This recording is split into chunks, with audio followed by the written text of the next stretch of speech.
Alright, so what's up guys? So we're out here on another run, out here doing this craziness for all of you to simply sit back, watch, and enjoy. And a big topic on the minds of many is the idea of motivation. And you simply want to get motivated, right? You want to be, pushed to want to achieve the goals that you have for your life. Because I know that everybody has goals, right? Some good, some bad. That all comes down to perspective. But we all, have drives in order to get what we want. So, for you, don't worry, because we are gonna give you 3 ways in order to obtain some motivation or simply get that motivation. And, without further ado, we are gonna go into tip number 1. And while this may seem quite harsh for some, it can be very helpful, especially if you're starting out. So, it goes as this: turn off all the TVs, all the music, right? Once you get into your room, right after work or whenever, if you have some time, right? Set up, 5, 10, 20 minutes, preferably, and, simply sit and think, right, about what it is that you want out of life.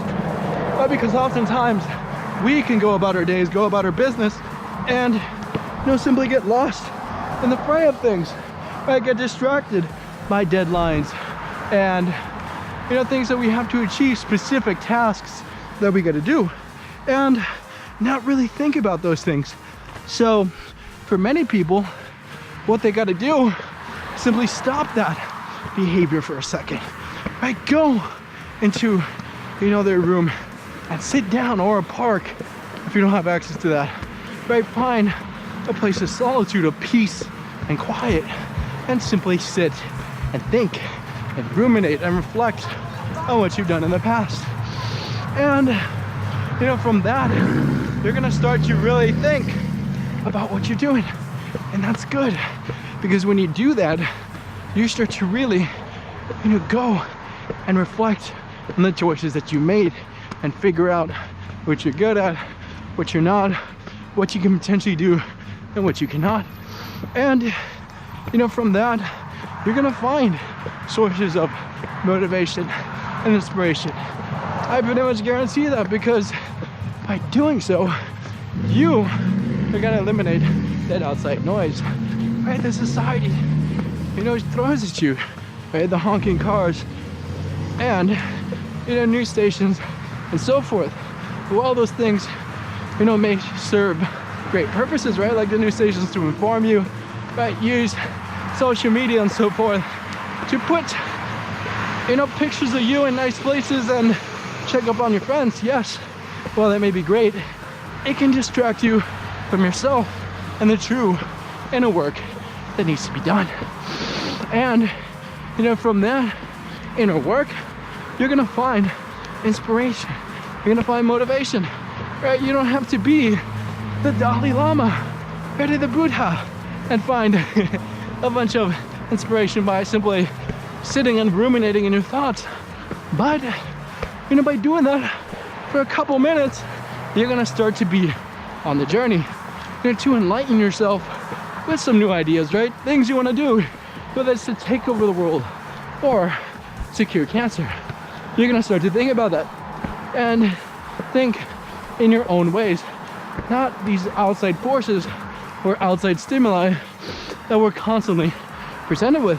You're gonna have an honest chat with, and a voice cracked. You're gonna have an honest chat with yourself and, enable yourself to be vulnerable in that sense. So from that vulnerability will come a massive set of motivation and action.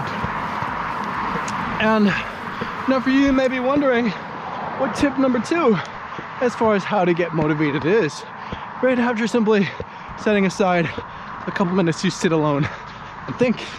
And tip number 2 to find motivation is to find successful people in your field, right? You're gonna be a doctor. How? What do you have to lose by looking at a bunch of doctors, trying to get in contact with them, and simply learning about them, right? Just reading their biography if you can reach them and talk to them.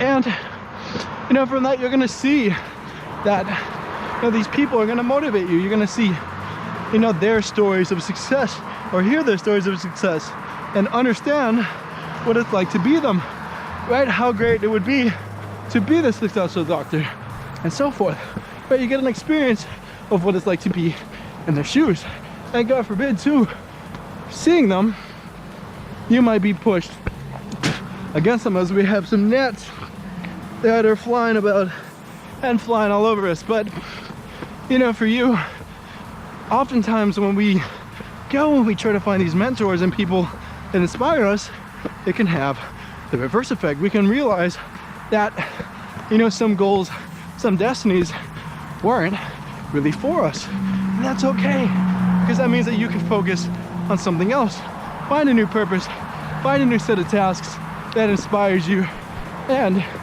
work towards it, find a new light. And that goes back to sitting alone and that solitude and really thinking, right? Think about the interview you had with that doctor, if you want to be a doctor or a lawyer, so forth, whatever you want to be. But without that sitting in solitude and reflecting and thinking, you are not going to be honest with yourself and think about that and become motivated. So once you do that, once you find that person that motivates you, you can simply copy them, right?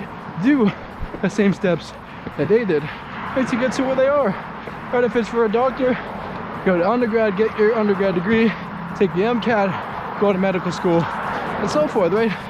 They can lay the groundwork for you as far as what you got to do to get to where they are, and simply replicate what they're doing. And from that, having that clear path, right, that they might have set for you, or that you can observe with your own eyes, it's going to make it a lot easier for you to get the ball rolling and get moving and get motivated, because you're going to have a clear idea of what it is that you got to do and how it feels to get to where they are, or what you want to do.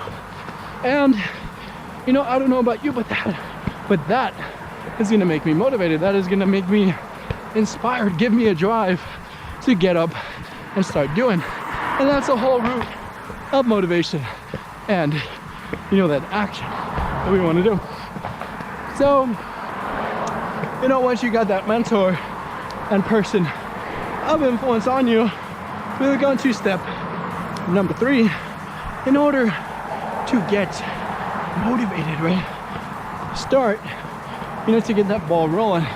And for you, step number 3 in order to get motivated is to look back and reflect, right? Reflect upon each step of the journey, right? And where you come from. And that can motivate many, right? Seeing the growth that you've done already by simply sitting in solitude, figuring out what it is that you want to do, finding that mentor, copying them. And once you start copying them, you are going to make some progress. And from that progress, observing it, it's going to give you a better idea of what you've done that's good, right? And also what you did that didn't work. And you're going to be pushed to avoid doing those things and do the right thing. And you're going to have a fire in your eyes to keep going, and probably keep going on the right direction, do the right things. And from that's the whole thing. And motivation, right, to give you that drive to keep going. And it can start from before you get up and do the work, during you're doing the work, and afterwards when you do that reflection. So at those 3 important steps of being motivated is a whole foundation, because we just gave you the 3 tips or 3 ways. So once you follow those ways of being motivated, especially tip number 3, after your success, after you make some progress, you can start to teach other people and show them the way, right? Hopefully, I don't know about you, but you should want to go and teach others, right? To write a book, to get on, to get interviewed and give your insights, what you've been through, because you should. Because to get to where you were, it's gonna take, you know, a certain amount of wisdom, of knowledge that you can give to other people and help them out. So, you know, from that, you gonna keep the cycle of motivation going for yourself, but it feels great to give back, and for others as you directly inspire them. So, you know, for you, we hope you enjoyed these 3 ways to get motivated. And as always, we say thank you very much, so much, and goodbye.